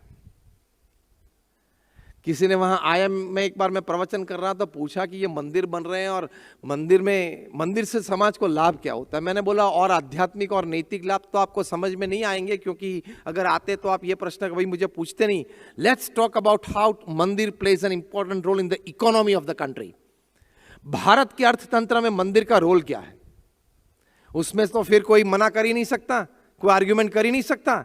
भारत में 35 लाख मंदिर हैं, छोटे मोटे। कोई मंदिर में सिर्फ एक पुजारी है, और बड़े बड़े जो मंदिर होते हैं, रामेश्वरम होता है कन्याकुमारी में, वहां जगन्नाथपुरी होता है, पशुपतिनाथ नेपाल होता है, हमारा स्वामीनारायण अक्षरधाम दिल्ली में होता है। वहां 800, 1000, 1500, 2000 लोग एम्प्लॉइज होते हैं, मतलब तनख्वाह वाले लोग होते हैं। और कोई मंदिर में 1-2 होते हैं। एवरेज आप 10 की ले लो। 35 लाख मंदिर में 10 लोग का एम्प्लॉयमेंट, मतलब भारत में 3.5 करोड़ लोग को मासिक तनख्वाह मंदिर देता है। 3.5 करोड़ पीपल। हाँ, और इस पे आधारित उनके 2 या 3 या 4 परिवार जाने, चलो 3 की एवरेज ले लो। We are going towards the minimization. 3 की एवरेज ले लो तो 3.5 करोड़ लोगों को तनख्वाह मिलती है, उन पे डिपेंडेंट उनके फैमिली होते हैं, मतलब 3.5 करोड़ मल्टीप्लाई बाय 3, 10.5 करोड़ लोग मुंह में अन्न रखते हैं रोज मंदिर की वजह से। 10.5 करोड़। और ये तो मैंने आपको डायरेक्ट एम्प्लॉयमेंट की बात की। अब मैं आपको इनडायरेक्ट एम्प्लॉयमेंट की बात करता हूं। मंदिर के बाहर कोई फूल लेके बेचने के लिए बैठा होता है, कोई पूजा का कोई सामान लेके बेचने के लिए बैठा होता है। देखा है ना ये सभी कुछ? तो इनडायरेक्ट एम्प्लॉयमेंट में सिर्फ 35 लाख मंदिर में 3 लोग ले लो। वो बाहर हार लेके बैठा है, कोकोनट लेके बैठा है, कोई पूजा पे का सामान लेके बैठा है। देखा है ना ये सब कुछ? 3 ले लो, मतलब 1 करोड़ लोग को इनडायरेक्ट एम्प्लॉयमेंट मंदिर देता है। Again multiply by 3, that is 3 crore people. So 10.5 मतलब +3, 13.5 करोड़ हुए। अब ऑक्सिलरी एम्प्लॉयमेंट ले लो मंदिर की वजह से। चलो नागपुर में से किसी ने बस निकाली, जगन्नाथपुरी दर्शन के लिए ले जाते हैं, और आपने अपने बूढ़े माँ बाप को वहां टिकट करवा के बिठा दिया कि चलो इसने अच्छी बस निकाली, ये मुझे ले जाना था, मेरा टाइम इसने बचाया। ये तो मैं हंसते हंसते बात कर रहा हूं, लेकिन ये ऑक्सिलरी एम्प्लॉयमेंट कि नागपुर से किसी ने बस निकाली जगन्नाथपुरी दर्शन के लिए और 50 लोग ने रजिस्ट्रेशन करा, बस चली नागपुर से जगन्नाथपुरी तक पहुंचती है, 2 रात बीच में रुकती है। तो जहां होटल स्टे हुआ वहां इकोनॉमी चर्न हुई ना? यस और नो? वहां इकोनॉमी चर्न हुई, होटल स्टे हुआ, वहां कुछ ये 50 लोगों ने कुछ स्थानिक 2-3 वस्तुएं खरीदी, बच्चों के लिए, परिवार के लिए छोटी मोटी चीज खरीदी कि दादा आप जगन्नाथपुरी जाते हैं तो मेरे लिए ये ले आना, ये ले आना। और वहां कुछ खाया पिया, वहां जो स्ट्रीट हॉकर्स होते हैं उसके पास से किसी ने केले लिए, इकोनॉमी चर्न हुई ना। इसकी तो कोई गिनती नहीं है कि ऑक्सिलरी एम्प्लॉयमेंट मंदिर के द्वारा कितनी होती है। That is also running into crores. So throw away last figure is 20 crore people in India put a morsel of food in their mouth every day because of मंदिर। 20 करोड़ लोग भारत में कुछ मुंह में अन्न रखते हैं रोज, वो मंदिर की वजह से होता है। क्या आप मंदिर का विरोध करते हो? मैं अभी भी आध्यात्मिक बातें नहीं कर रहा हूं, वो तो कम समझ में आएगी लोगों को। I am directly talking of economy, अर्थतंत्र की बात कर रहा हूं, जिसका आप विरोध कभी नहीं कर पाओगे। Reliance industries limited RIL Bharat की सबसे बड़ी एम्प्लॉयमेंट जनरेट करने वाली कंपनी है। वहां 3 लाख एम्प्लॉइज हैं, और सिर्फ मंदिरों में डायरेक्ट एम्प्लॉयमेंट में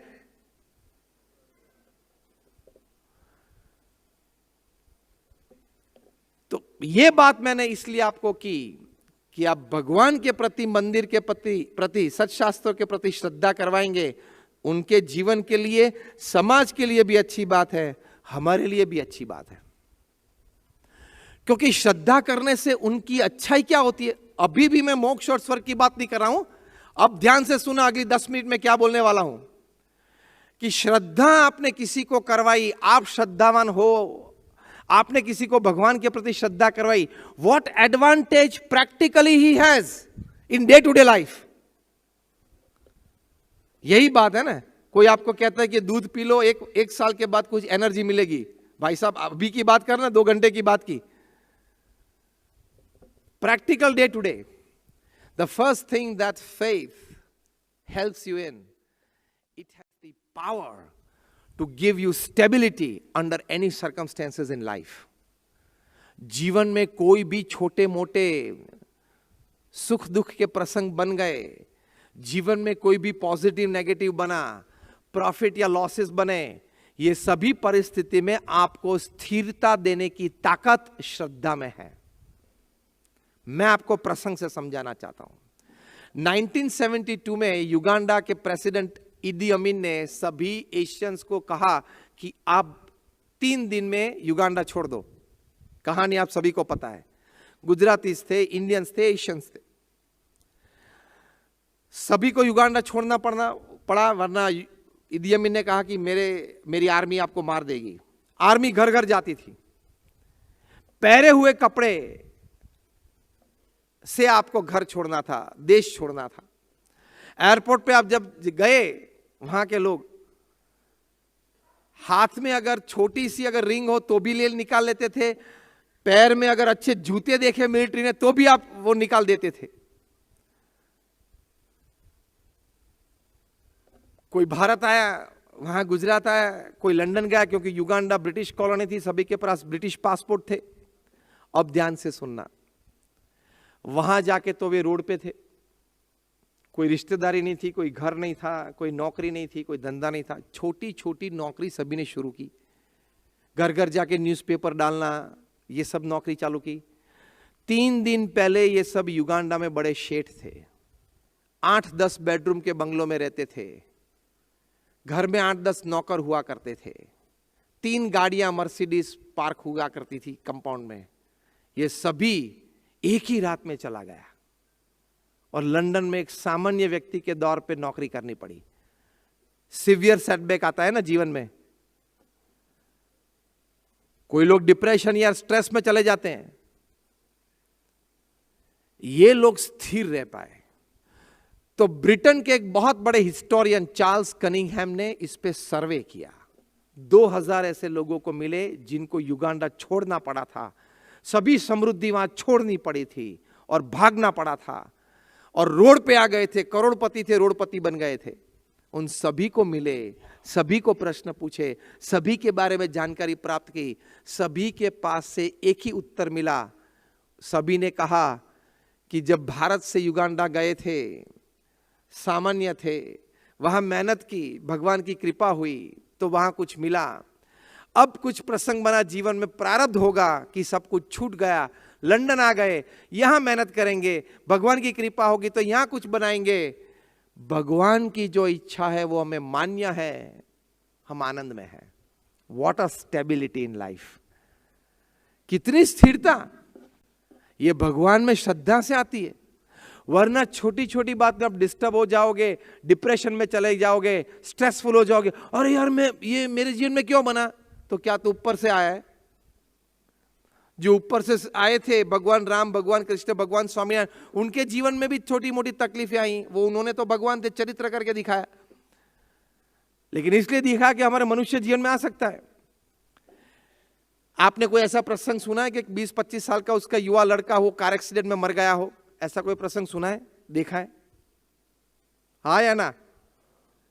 तो वो घटना आपके घर में बन सकती है? अब स्तब्ध हो गए। हाँ या ना? बन सकती है। आपने कोई ऐसी बात सुनी है समाज में कि किसी का बिजनेस बहुत बड़ा था, टूट गया और सीवियर लॉसेस में चला गया? सुना है, देखा है? वो आपके साथ हो सकता है? हाँ या ना? हो सकता है, सभी के साथ हो सकता है। उस वक्त स्थिर रहना, स्थिरता से आगे पॉजिटिव रहना, इसके लिए श्रद्धा बहुत काम में आएगी। और वो श्रद्धा क्या है? भगवान मेरे माता पिता है, वयम अमृतस्य पुत्रः, ये प्रमुख स्वामी महाराज सिखाते थे। वो जो भी मेरे लिए कर रहे हैं वो मेरे अच्छे के लिए कर रहे हैं। किसी की लड़की की शादी हुई और 2-4-5 साल में डिवोर्स हुआ, ऐसी बातें आपने सुनी है? रिश्तेदारी में कहीं ना कहीं सुनी है, देखी है? यस और नो? वो आपकी लड़की के साथ हो सकता है? हाँ या ना?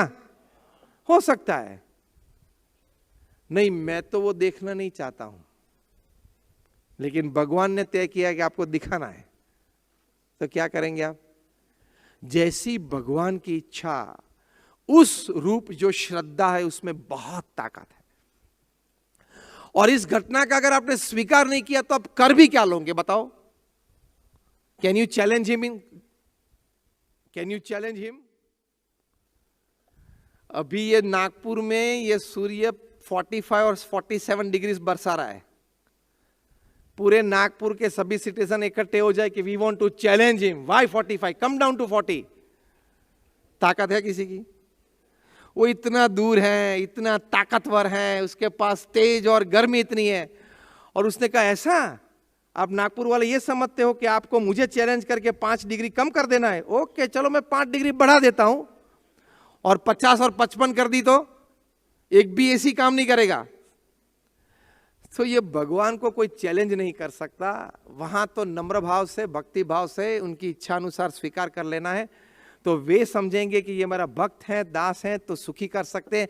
इस प्रकार की श्रद्धा की समझदारी अपने परिवारजन को देना, that is called in the joy of others. अपने बच्चों को बोलना कि बेटा जीवन में सक्सेस भी हो सकते हैं, फेलियर्स भी आ सकते हैं। ऐसी बातें रात को बैठ के करना।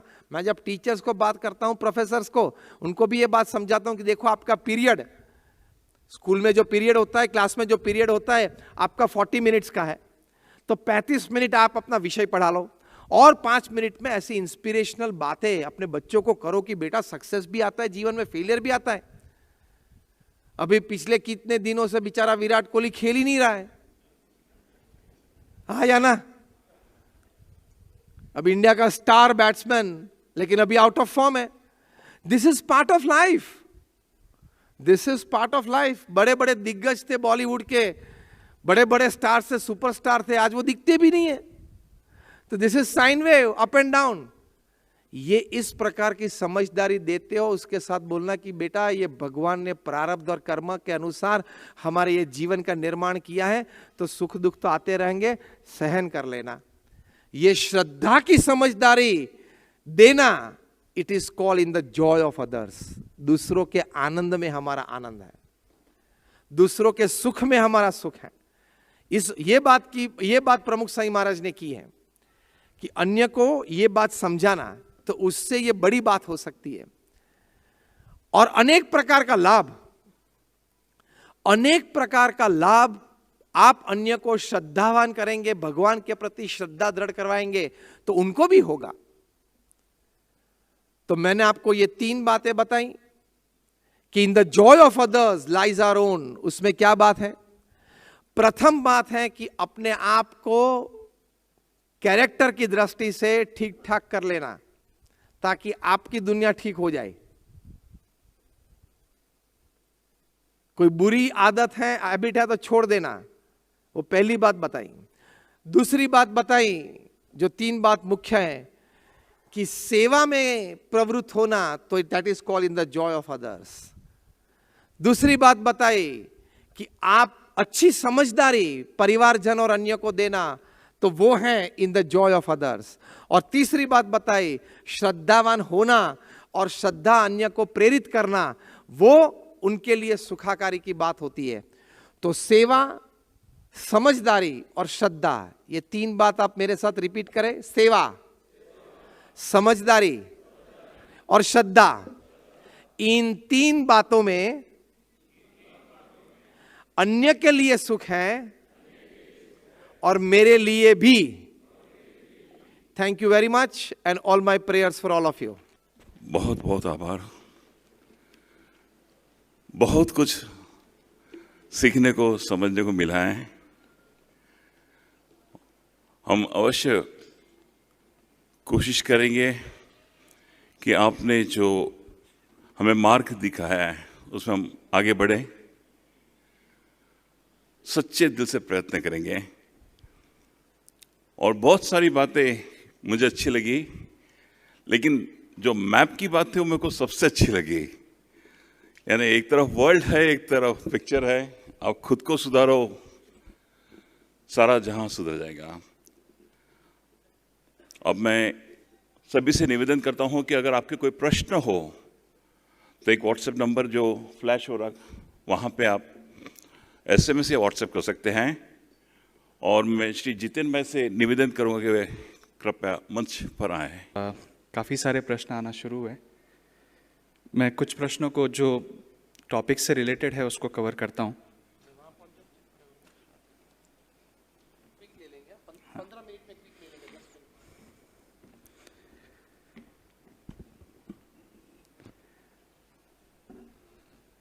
क्वेश्चन इंग्लिश में है। पूछ लो। What about religion which promotes hatred and jealousy in society? और सनातन धर्म is getting subdued.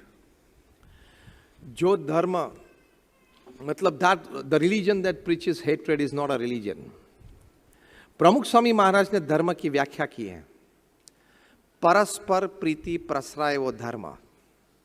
अगर परस्पर प्रीति नहीं करवाता है वो धर्म नहीं है। That is in the name of religion you are doing something. जो भी रिलीजन की माध्यम से हेट्रेड, वायलेंस, दूसरों के प्रति अभाव, अन्य लोगों को जीने का अधिकार नहीं है, अन्य लोग हमारे धर्म को और हमारे इष्ट को नहीं मानते इसलिए उनको पृथ्वी पे जीने का अधिकार नहीं है, इस प्रकार की बातें सिखाता है, वो धर्म ही नहीं है। धर्म तो सभी के प्रति सहिष्णु भाव, सभी के प्रति प्रेम का भाव सिखाता है। तो वो धर्म नहीं है, वो धर्म के नाम पे कोई धंधा कर रहा है, चाहे वो फिर धार्मिक व्यक्ति कहलाता हो तो भी। और जो दूसरी बात बताई आपने प्रश्न में कि Sanatan Dharma is getting subdued, you are feeling that Sanatan Dharma has never got subdued even after centuries and centuries of kingship and rule of foreigners upon our land, yet today 85% of the people of India are Sanatani. तो अब चिंता मत करना, ये सनातन धर्म में बहुत ताकत है। अब चिंता मत करना कि सनातन धर्म के मूल बहुत गहराई पे हैं और सदियों तक फॉरेनर्स ने इन्वेड करके सनातन धर्म को तोड़ने का प्रयत्न किया है, लेकिन वो प्रयत्न में वो सक्सेस नहीं हुए। आज भी सिर्फ सनातन धर्म सिर्फ जिंदा नहीं है, प्रज्वलित है। और दिन प्रतिदिन, जैसे मैंने कहा, अमेरिका में अक्षरधाम बन रहा है, अबू धाबी में अक्षरधाम बन रहा है, जोहान्सबर्ग में बन रहा है, सिडनी में बन रहा है। ये तो हमारे संप्रदाय की मैंने बात की क्योंकि मेरे जो जानकारी है, कितने संप्रदायों की ये बात है कि सब अपने अपने अच्छे धर्म स्थान, सेवा के स्थान बना रहे हैं। मतलब सनातन धर्म कभी भी सबड्यू नहीं हो सकता है। कहीं ना कहीं तो वो बात बाहर आ जाती है, पता चलता है कि यहाँ कुछ और था और कुछ और बना दिया है।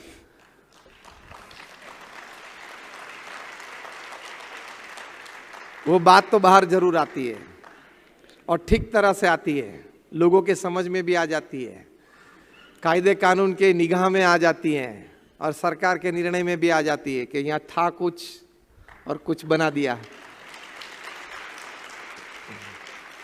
मतलब चिंता ना करें, सनातन धर्म तो हमेशा सनातन ही रहेगा।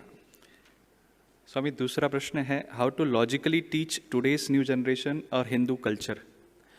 Yes, you can logically teach. ये प्रश्न आपने पूछा है, अच्छा है, लेकिन आप सभी का रीडिंग ये बारे में थोड़ा कम रहता है, जानकारी कम रहती है, इसलिए आप लॉजिकली अपने बच्चों को हमारी हिंदू संस्कृति पढ़ा नहीं पाते हो। हमारी संस्कृति में जो बातें हैं वो साइंटिफिकली प्रूव्ड है।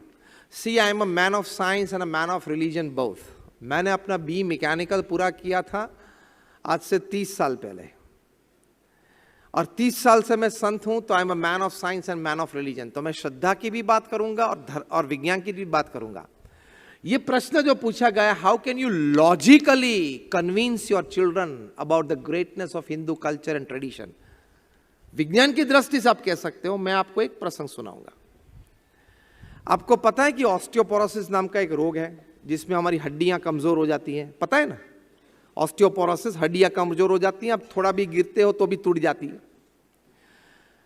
इसके लिए दवाएं हैं, फिजियोथेरेपी है। ऑक्सफोर्ड यूनिवर्सिटी इन इंग्लैंड, उन्होंने सर्वे किया और फिर उन्होंने एक्सपेरिमेंट किए और क्लिनिकली भी एक्सपेरिमेंट्स किए कि कोई ऐसी डाइट है या कोई ऐसी एक्सरसाइज है जो बचपन से कोई अगर करे तो उसको कभी ऑस्टियोपोरोसिस न हो।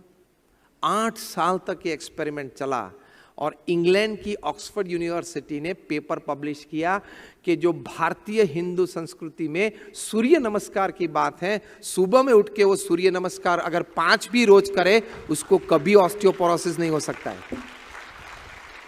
ऐसी लॉजिकली बात आप करें ना। भारत के हमारे सनातन शास्त्रों में, सनातन संस्कृति में जो भी बातें लिखी हैं वो सभी कुछ साइंस ने प्रूव किए, अगर नहीं किए तो आगे करेंगे, क्योंकि हमारे ऋषियों ने साक्षात्कार से ये बातें लिखी। तो ये सभी बातें सही है। हम कहते हैं कि आप भगवान का नाम स्मरण करना, ये हमारे भारतीय संस्कृति, सनातन संस्कृति की बात है। तो आपके बच्चे कहेंगे कि यार नाम स्मरण से मुझे क्या लाभ होगा? तो लॉजिकल आंसर देना जो मैं अभी आपको सिखाता हूं। अमेरिका की university of Philadelphia, university of Pennsylvania में डॉक्टर एंड्रयू न्यूबर्ग और डॉक्टर H.G. कोइंग, मैं नाम के साथ आपको कहता हूं, आप गूगल पे जा सकते हो। Doctor H.G. कोइंग और डॉक्टर एंड्रयू न्यूबर्ग ने ये एक्सपेरिमेंट किया है कि जब आप नाम स्मरण करते हो तब आपके शरीर में जो हार्मोन्स प्रोड्यूस होते हैं और वो हार्मोन्स ब्लड स्ट्रीम में जाते हैं, उसकी वजह से आपको किस प्रकार के विचार आते हैं और किस प्रकार की भावनाएं अंदर जागृत होती है। आप नॉर्मल बैठे हो तो हार्मोन्स का रिलीज से क्या होता है वो भी तय किया, और स्पेशल साइको न्यूरो सॉफ्टवेयर बनाए। मैं बहुत साइंटिफिक बात कर रहा हूं। साइको न्यूरो सॉफ्टवेयर बनाए doctor Andrew Newberg, doctor H.G. कोइंग, और नाम स्मरण के लिए 4000 लोगों को बिठाया। 1000 4 से 12 साल की उम्र वाले थे, दूसरे 1000 12 से 22 वाले थे, तीसरे 1000 22 से 60 वाले थे, चौथे थे 1000 वो 60 से 80 वाले थे। ये लोगों ने कभी नाम स्मरण नहीं किया था, भगवान का नाम स्मरण कभी नहीं किया था। उन सभी को बोला कि आप नाम स्मरण करें, बिकॉज एक्सपेरिमेंट है, आप एक्सपेरिमेंट के भाग रूप हो, श्रद्धा हो या ना हो आपको, लेकिन अभी एक्सपेरिमेंट चल रहा है तो आप एक्सपेरिमेंट में जुड़ जाओगे, सीधी बात है। उन्होंने नाम स्मरण किया, 10-12 बार करवाया 10-10 मिनट के लिए, फिर छोड़ दिया सबको। 8 हफ्ते तक घर जाके ये नियमित करना, 8 हफ्ते के बाद वापस बुलाएंगे। 8 हफ्ते के बाद यूनिवर्सिटी ऑफ फिलाडेल्फिया के कैंपस में इन 4000 लोगों को बिठाया, और वो भी भारतीय रूप में नीचे बिठाया फ्लोर पे, और कहा कि वो नाम स्मरण जो आपने एक सब्जेक्ट के रूप में, मतलब एक्सपेरिमेंट के सब्जेक्ट थे, आपने 8 हफ्ते तक घर पे किया है, आप अभी करें। साइको न्यूरो सॉफ्टवेयर वर्जन 2.0 से उनके शरीर में उस वक्त जो हार्मोन्स क्रिएट होते हैं ब्लड स्ट्रीम में जाते हैं और उनका लाभ क्या होता है वो तय किया।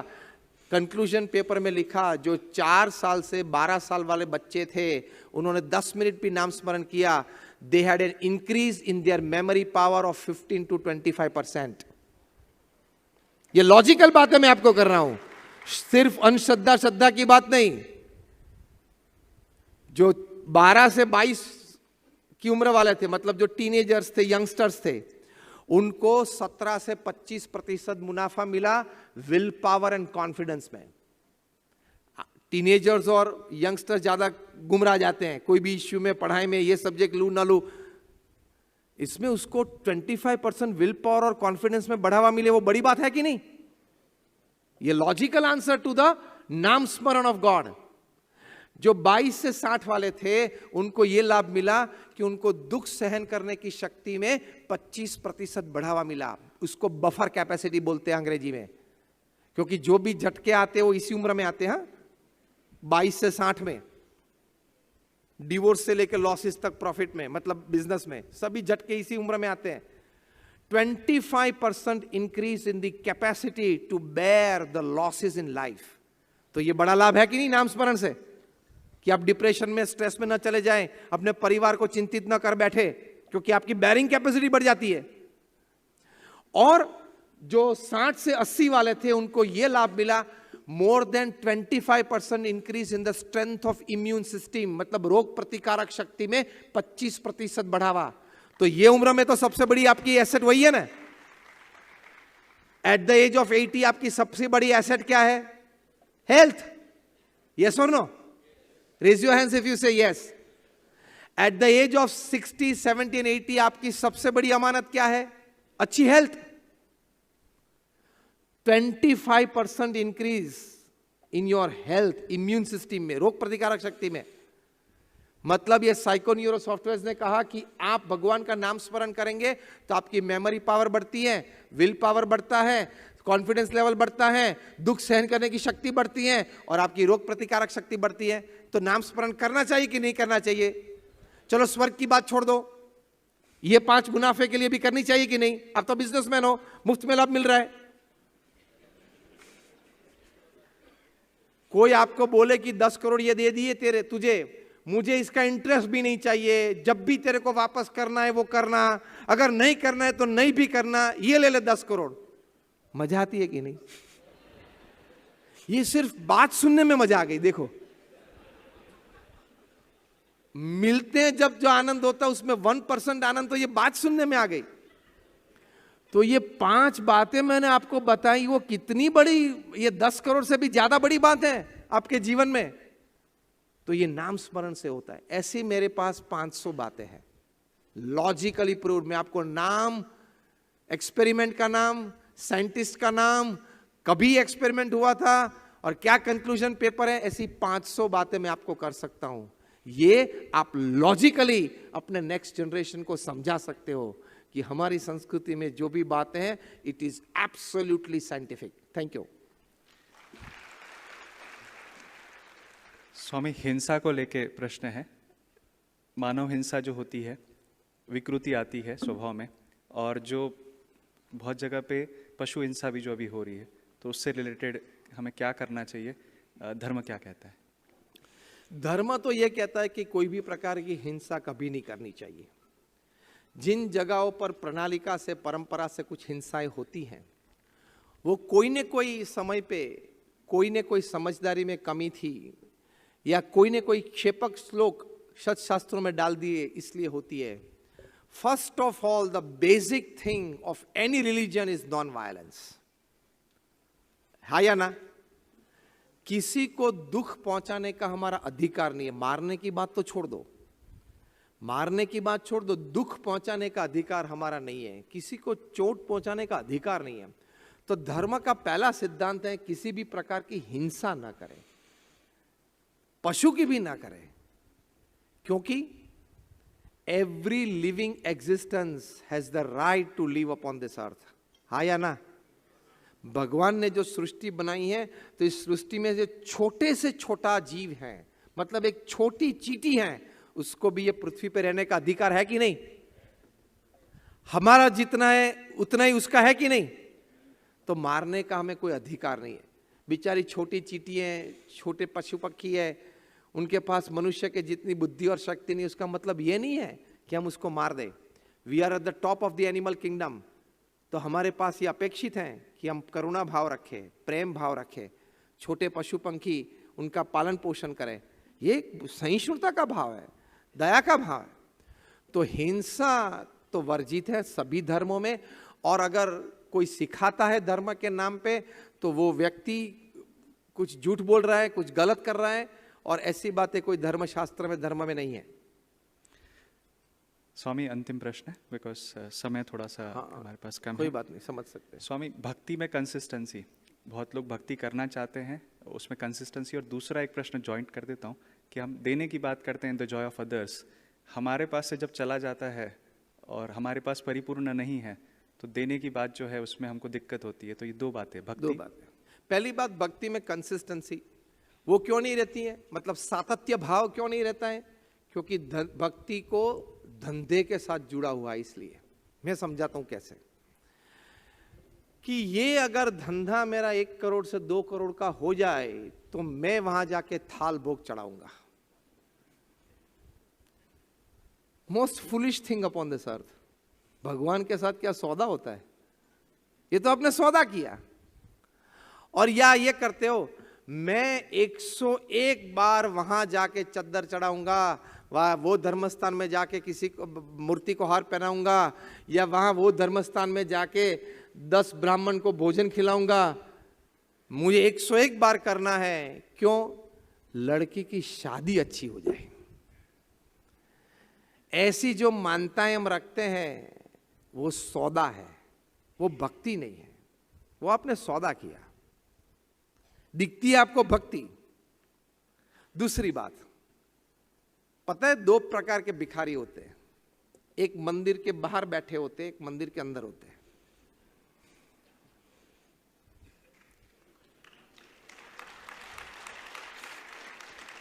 ज्यादातर लोग मंदिर में मांगने के लिए जाते हैं।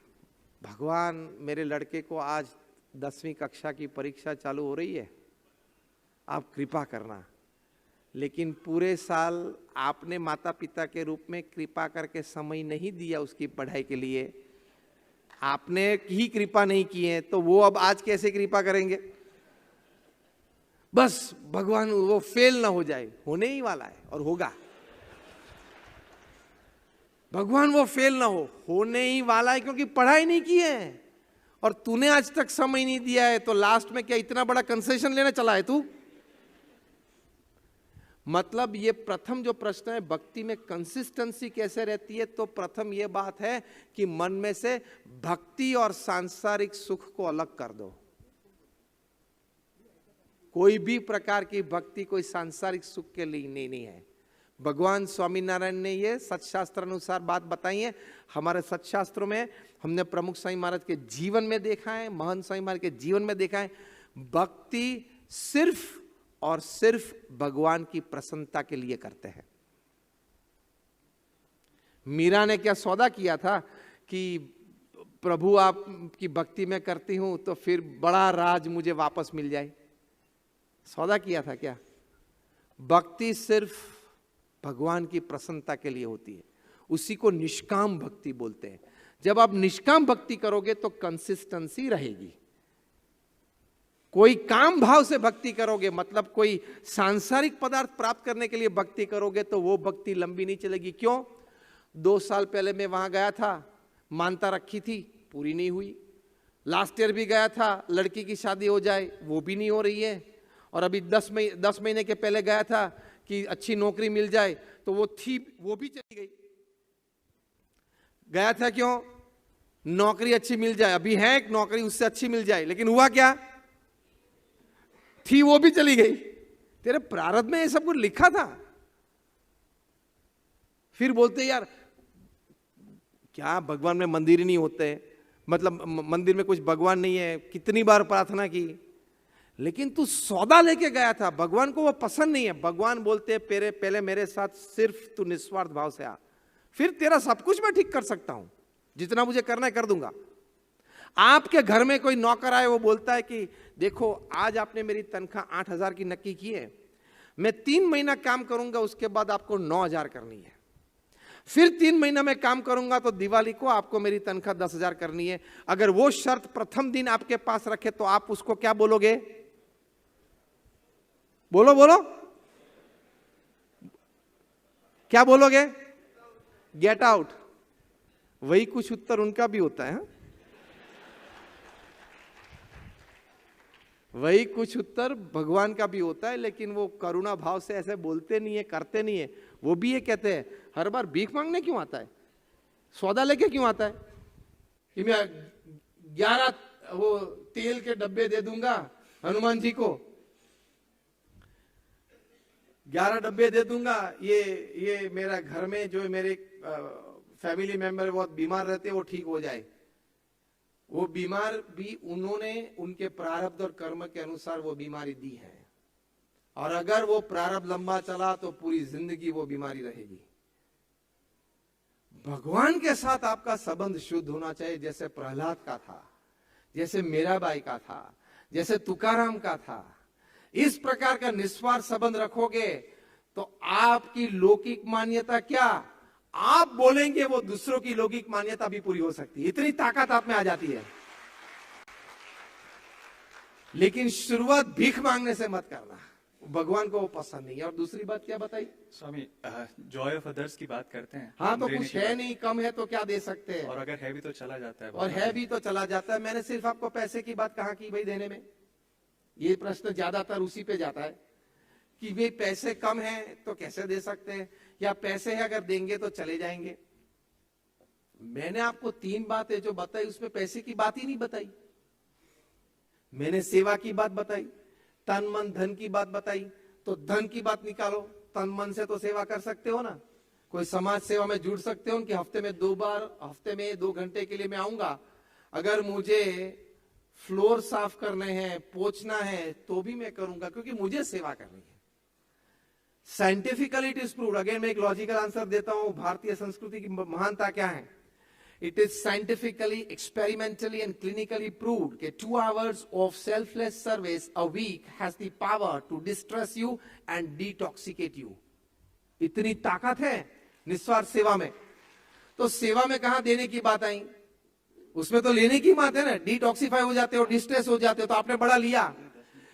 सेवा और भक्ति 2 क्षेत्र ऐसे हैं जिसमें आप समझते हो आपने कुछ दिया, आप लेते ही हो। समझे मैं क्या बोल रहा हूं? सेवा और भक्ति 2 क्षेत्र कैसे हैं जिनमें आप ये समझते हो कि मैंने कुछ दिया। नहीं नहीं भाई साहब, आपने जो दिया उससे 10 गुना आपको मिल ही जाता है। मैं सिर्फ पैसे की बात नहीं कर रहा हूं, आंतरिक सुख, आनंद, सद्विचार, सत्प्रवृत्ति की प्रेरणा, सेवा, ये सभी। प्रमुख स्वामी महाराज को हरकिशन भाई मेहता ने मुंबई में इंटरव्यू में पूछा था कि आपके जीवन का कोई ऐसा प्रसंग है कि याद करते ही आपको दुख हो जाए। प्रमुख स्वामी महाराज ने कहा नहीं, सभी प्रसंग आनंद के हैं। प्रमुख स्वामी महाराज का भव्य सम्मान ब्रिटिश पार्लियामेंट, कैनेडियन पार्लियामेंट में स्टैंडिंग ओवेशन के साथ हुआ है। ऐसा ही भयंकर अपमान लोगों ने अज्ञात अवस्था में कोई मिस इन्फॉर्मेशन से किया है।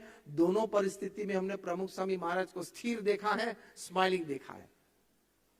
वो बड़ी एसेट है कि नहीं लाइफ की। तो ये सेवा और भक्ति से आती है। तो सेवा और भक्ति बिजनेस जैसा नहीं है कि आपने डाला तो आएगा कि नहीं वापस, या चला जाएगा, ऐसा नहीं होता है। सेवा और भक्ति में तो आप जो कुछ भी डालते हो, समय डालते हो, पैसे डालते हो, एनर्जी डालते हो, कोई और रिसोर्सेज डालते हो, वो 10 गुना, 20 गुना, 100 गुना होके और कोई ना कोई स्वरूप में आपके पास आता है।